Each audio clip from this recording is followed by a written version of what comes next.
में काफ़ी उठापटक है। हम जानते हैं कि पिछले कुछ दिनों में रिटेल एसोसिएशन ऑफ इंडिया के साथ जो सेक्रेटरी हैं कॉमर्स की निधि खरे, उनकी बातचीत भी हुई थी और किस तरह से आगे जाके प्राइसेस मूव होने चाहिए उन पर चर्चा भी थी। हमारे साथ इस पर बात करने के लिए विवेक अग्रवाल हैं। विवेक नमस्कार।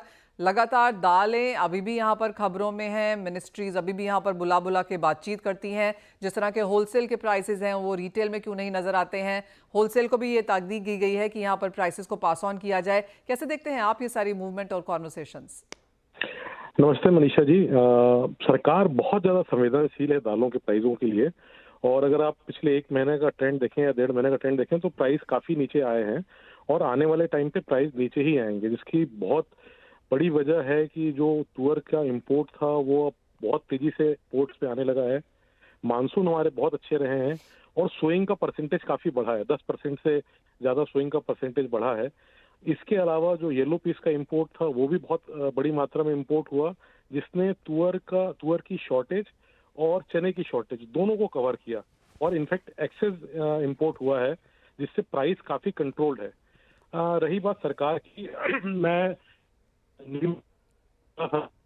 थी और उनसे जब बातचीत मैंने की थी तो वो बहुत संवेदनशील थी इस बात को लेके कि हमारा किसान और हमारे कंज्यूमर को एक राइट प्राइस पे चीजें मिलनी चाहिए। उनके लिए उन्होंने बहुत सस्ते दरों पे और फ्री दरों पे बीज उपलब्ध कराए किसानों को, नाफेड के माध्यम से और दूसरे संसाधनों के माध्यम से।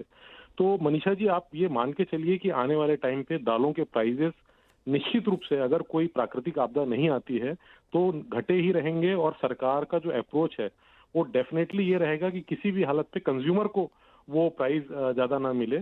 इनफैक्ट वो फार्मर्स के लिए भी सरकार ने तुअर पे बहुत फोकस किया है और फार्मर्स को यकीन दिलाया है कि एमएसपी और एमएसपी के ऊपर भी सरकार खरीदने के लिए तैयार है।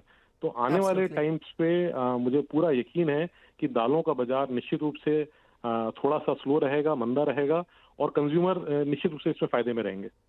विवेक जी, और जिस तरह की कॉन्वर्सेशंस हुई हैं और जैसे निधि खरे जी ने हमारे रिपोर्टर से भी बात की, उन्होंने ये कहा कि रिटेलर्स को चेताया गया है क्योंकि होलसेल में भाव 10% गिरे हैं, रिटेल में उस तरह का प्राइस डिक्लाइन नहीं आया है और अगर रिटेल नहीं इसके ऊपर कदम उठाता है तो सख्त कदम उनके ऊपर भी उठाए जा सकते हैं। तो ऑफकोर्स एक तरफ किसान है, लेकिन जो ये बीच में जो हमने प्रॉफिट्स आते हुए देखे हैं, प्रॉफिटेयरिंग जिसे हम कहते हैं, आपको लगता है वो अब एक जो बहुत लंबे समय से ऑफकोर्स एक डिबेट है, होलसेल और रिटेल का बीच का जो बड़ा गैप है, पास ऑन नहीं किए जाते प्राइसेस, उस पर भी काम होगा?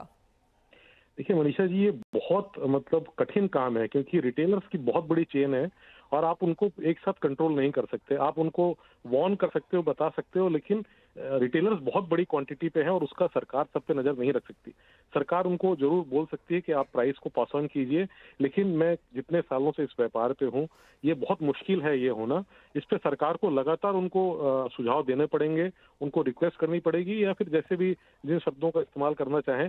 पर ये थोड़ा सा कठिन काम है क्योंकि रिटेलर्स जब तक अपना माल खाली नहीं करता तब तक वो अपने प्राइस को बढ़ा के रखता है और उसका बेनिफिट वो लेता है। समहाउ जिस प्रकार से तेजी आती है तो थोड़ा जल्दी से बाजार बढ़ा देते हैं, मंदी आती है तो थोड़ा टाइम लेते हैं। तो ये एक विषय है, गंभीर चर्चा का विषय है, पर उतना आसान नहीं है इस पर बहुत जल्दी कोई निर्णय लेना। ऑलराइट, चलिए, एटलीस्ट एक कॉन्वर्सेशन तो यहाँ पर शुरू हुई है और ये बहुत लंबे समय तक एक प्रॉब्लम भी रही है और जिस तरह की गिरावट होलसेल के मार्केट्स में आते हुए नजर आती है वो रिटेल को पास ऑन नहीं होती। और ये सिर्फ दालों की बात नहीं है, काफ़ी हद तक चावल में भी यही है, एडिबल ऑयल में हम ये होता हुआ देखते हैं। लेकिन एक कॉन्वर्सेशन अब शुरू हुई है, देखिए कैसे जाते हैं। और जैसे विवेक जी हमें कह रहे हैं, इतना आसान नहीं है, लेकिन देखते हैं क्या होता है इसके अंदर। विवेक जी, बहुत शुक्रिया यहाँ पर समय निकालने के लिए और उस पर चर्चा भी करने के लिए। इसी के साथ एक ब्रेक